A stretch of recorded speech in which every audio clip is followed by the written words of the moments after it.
Titta där. So guys, Champagne Friday, welcome. I had the possibility to meet up with an old friend, Mikael Falkman, international brand ambassador for Champagne Taittinger and Comtes Champagne. And he always graces us with his presence back in his hometown, Stockholm, when there's a new baby in town. So we have the 2012 Comtes Champagne. So Mikael, lovely to have you here, lovely to see you. So what can we say about Comtes Champagne in general and 2012 specifically?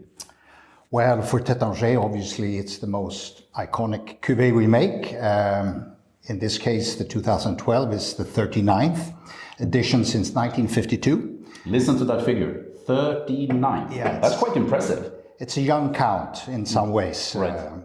But always, delivering what for me is specifics of a certain DNA. I mean, this is, very young wine, of course, even though it's 11 years old. But it still has these intricate specifics of this toastiness, obviously. You get the citrus.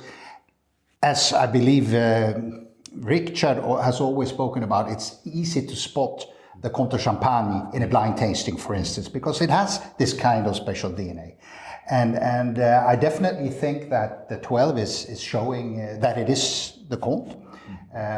It's, as always, with the Comtes Champagne and basically all the Taittinger cuvées, they are very accessible, after the disgorgement, you don't need to keep them in the cellar for a long time unless you want to. One of the key points, I think, when it really shows well. So this is nothing different with the 12. I do believe, bearing in mind that 11 is what we've been drinking the last years, this is a more powerful wine in some senses.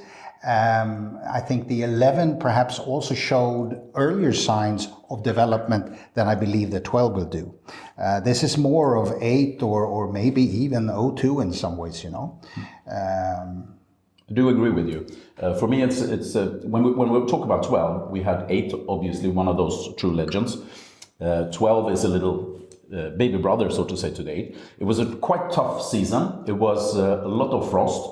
It was excessive of rain in the spring, but something happened during maturation process. It was very dry and very long.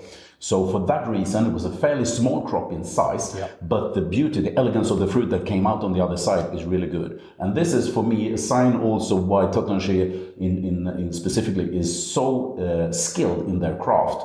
Because when we have these vintages that are the vignerons never say a bad vintage. It's a challenging vintage. You have to work a lot to really put something on the table.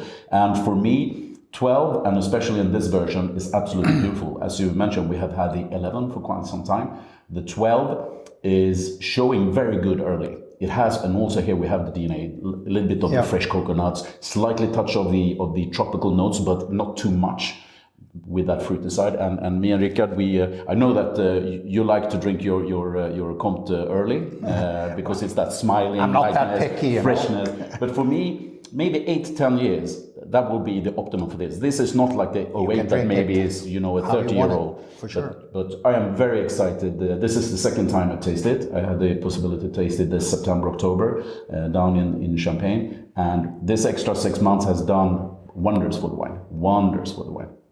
Super excited. Yeah. So thank you very much. And you were speaking about, difficult vintages and so forth.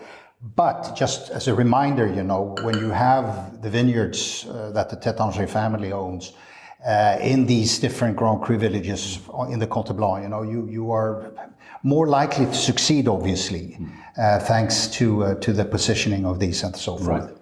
Right. So I hope you will like it. There we go. A new legend in town, the 12 Comtes Champagne. And happy Friday, people. Skål, Mikael. Cheers, Björn. Thank you very much. Thanks. Our pleasure. Take care. Boom.